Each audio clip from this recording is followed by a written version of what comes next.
우정은 가장 이상적인 인간관계인가? 라는 질문입니다. 우정에 대해서 한번 생각해 보게 되는, 사실 요즘 현대사회에서는 우정이란 말이 참 어려워졌어요. 그리고 현대사회가 너무 개인주의적으로 가다 보니까 혼자 이야기하고 밥 먹고 영화 보고 이런 데 익숙해지면서 친구를 만나기가 더 어려워졌어요. 특히 사회생활에서 친구 만나기는 더 힘들고요. 이 우정이라는 게 뭘까요? 그걸 먼저 생각해 봐야 우정이 가장 이상적인 인간관계인지에 대한 답을 할 수 있을 것 같습니다. 우정이라는 거, 친구라는 거를 생각해 보기 위해서 과거로 올라가 보게 되면요, 사실 예전에는 친구보다도 한 단계 윗등급의 관계가 있었습니다. 그게 뭐냐면 의형제입니다. 유비, 관우, 장비, 이렇게 삼국지에서 의형제가 있는 것처럼 너무 친해지다 보면은 우리의 관계를 업그레이드하기 위해서 야, 우리 의형제를 맺자, 이런 걸 하는 거죠. 근데 생각해보면 의형제라는 건 뭐냐, 친구 관계보다 더 친밀하다고 여겨지는, 그리고 훨씬 더 폐쇄적이었던 그 가족 관계로 너를 집어넣겠다라는 거예요. 그 당시 사회가 가질 수 있는 가장 친밀한 관계 속으로 가족의 일원이 된다라는 의미를 갖게 된 거죠. 친구보다는 가족이 우선이다 라는 게 예전에는 성립이 됐던 겁니다. 요즘 들어서는 그런 개념이 많이 없어져 버렸죠. 요즘 1인 가족이 얼마나 많고, 사람들은 뭐 나홀로족이다 이렇게 돼서 계속해서 결혼하는 인구도 줄어들고 출산율도 줄어듭니다. 그리고 사실 가만히 생각해 보면 이것이 자본주의의 속성이다. 자본주의는 사람을 개인화하게 만들고 모든 사람들이 이기적인 욕망을 추구하기 때문에 자본주의는 사람을 고립되게 만든다 라는 비판을 하고 싶다가도 서구의 선진국들을 보면 이 말은 또 틀리다는 거 알 수 있어요. 어떻게 보면 우리나라가 가지고 있는 특수성도 저는 있다 라는 생각을 하게 됩니다. 그것은 우리가 가지고 있는 어떤 고도로 발달된 어떤 산업화된 경험일 수도 있는 것 같고요, 우리가 추구하는 어떤 가치관의 문제일 수도 있을 것 같아요. 우리에게 친구는 결국은 경쟁자잖아요. 각박한 자본주의 사회에서 친구는 나의 것을 빼앗아가는 경쟁자입니다. 하지만 또 대가 없이 나와 잘 지내주는 친구라고 하는 그런 어떤 진정한 우정이라는 관계는 또 각별하기도 하죠. 그러면 우리가 우정을 가지기 위해서 필요한 게 뭘까? 그리고 친구 관계는 어떻게 성립이 되는 걸까? 라는 걸 생각해 보면 우리가 처음 만날 때는 완벽한 타인입니다. 그러면 그 상대와 내가 만났을 때 서로 간에 필요한 게 무엇일까를 생각해 보게 됩니다. 그 필요한 게 뭐냐면 저는 이해라고 생각해요. 예전 조선시대에 자산공설화라는 아주 짧은 설화가 있습니다. 사람은 어떤 일을 하든 간에 자기 일에는 부지런해지고 남의 일은 건성으로 하게 된다는 거예요. 우리 집에 많은 그 노비들, 종들이 있지만 평생을 계속해서 우리 일, 남의 일을 해주고 있는 건데 어떻게 매일 부지런하게만 하겠느냐. 게으르게 구는 게 있더라도 절대로 성내거나 꾸짖거나 하지 말아라. 이게 사실 신분제 사회였던 이런 조선사회에서 그때 당시에는 놀라웠던 것인 것 같습니다. 근데 여기에서 자산공이 왜 그런 얘기를 했느냐, 고용을 하는 사람의 입장에서 고용된 사람들의 처지와 이 사람들의 상황을 상상한 거예요. 즉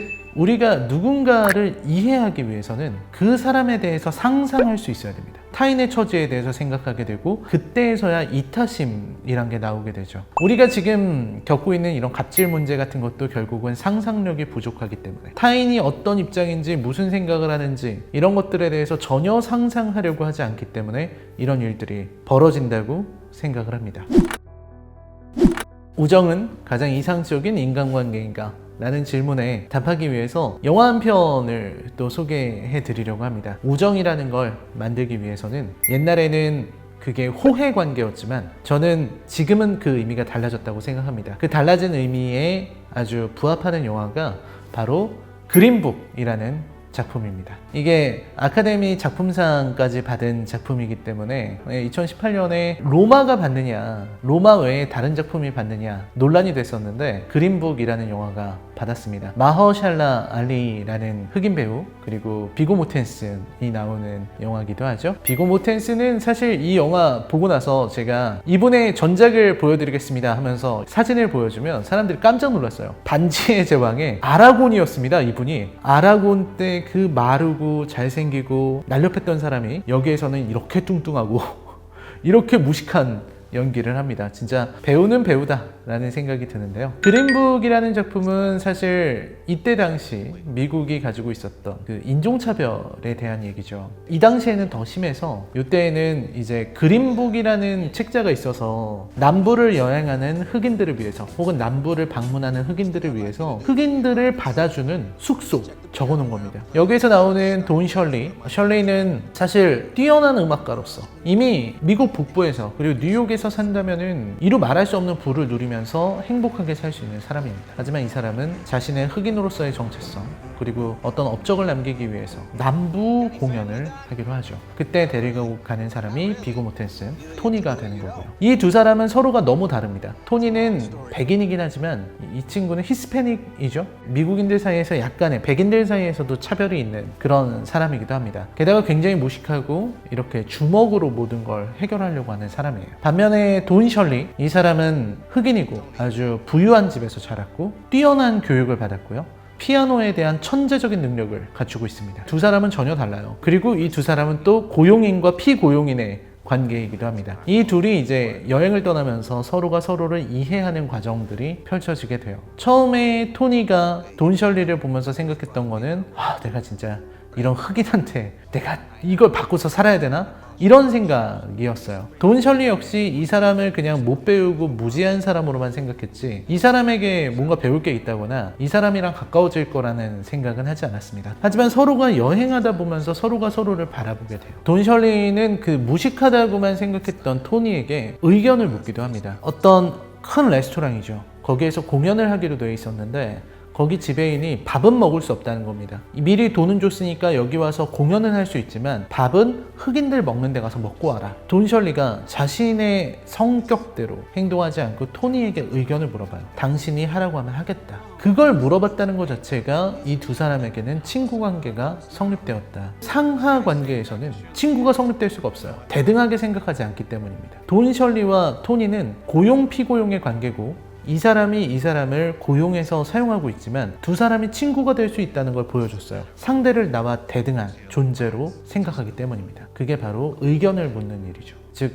나의 판단보다 당신의 판단이 더 중요할 수 있다. 우정과 친구 관계에는 대등한 관계가 일단 있어야 된다는 생각이 들고요. 그리고 이 두 사람은 서로가 그렇게 다름에도 불구하고 서로의 처지를 이해하게 돼요. 상상하게 되는 거죠. 사실 토니가 셜리 같은 예술가의 인생에 대해서 뭐 얼마나 상상할 수 있겠어요. 옆에서 나와 같이 움직이고 있는, 나와 같이 밥을 먹는 이 셜리라는 인물이 가지고 있는 고통이라든지 이런 부분에 대해서는 충분히 상상이 가능했던 겁니다. 셜리 역시 토니와 같이 지내다 보니까 토니가 가족을 생각하는 마음이 얼마나 깊은지를 알 수 있게 됐던 거죠. 그것이 바로 서로가 서로를 이해할 수 있게 됐던 그런 상상력이라고 할 수 있겠습니다. 그래서 그린북이 마지막에 서로 끌어안았을 때 너무나 따뜻해지는 그런 이야기가 되는 거죠. 자, 그러면 이제 바칼로레아의 질문으로 돌아와야 되겠습니다. 우정은 가장 이상적인 인간관계인가? 라는 질문이죠. 저는 맞다고 생각합니다. 우정이라고 하는 거는 순수한 타인을 대하는 나의 태도를 말하는 것이기 때문이에요. 가족관계는 혈연으로 이어져 있고 남녀의 어떤 사랑이라고 하는 거는 그건 또 다른 관계고 또 욕망이 들어가 있고 또 가족을 만들게 되는데 우정이라고 하는 거는 처음부터 끝까지 타인입니다. 바꿔 말하건대 타인에 대한 어떤 보편적인 인류애로 나아갈 수 있는 것이라고 생각해요. 타인과 진정한 교감을 하기 위해서는 이해, 상상, 대등한 관계 이게 이루어져야 됩니다. 우리가 타인을 대했을 때 이기적으로 대하지 않게 되는 것은 그 사람도 나와 같은 사람이라는 걸 인지하는 것이죠. 그런 걸 우정이라고 생각한다면 그러면 우리가 살면서 맺는 관계 중에서 아름다운 것들은 대부분 우정일 겁니다. 우정은 가장 이상적인 인간관계입니다. 왜냐하면 우정에는 서로 대가가 없기 때문입니다. 서로가 서로를 이해하고 또 상대를 위해서 뭔가 해줄 수 있는 이타심이 그 발판이 되기 때문에 그런 우정이 존재할 수 있다면 그것은 가장 이상적인 관계고 그렇기 때문에 우리는 좀 더 이 우정의 크기를 키워나가고 보다 많은 사람들과 우정을 나눌 수 있어야 한다라고 생각합니다. 두 번째 바칼로레아의 질문, 우정은 가장 이상적인 인간관계인가? 라는 질문에 대해서 비록 가볍지만 인문학적으로 한번 그 뜻을 살펴보았습니다. 오늘 제가 소개해드린 영화 그린북은요, BTV 월정액 오션에서 보실 수 있습니다. 저는 이만 물러가겠습니다. 시청해주셔서 감사합니다.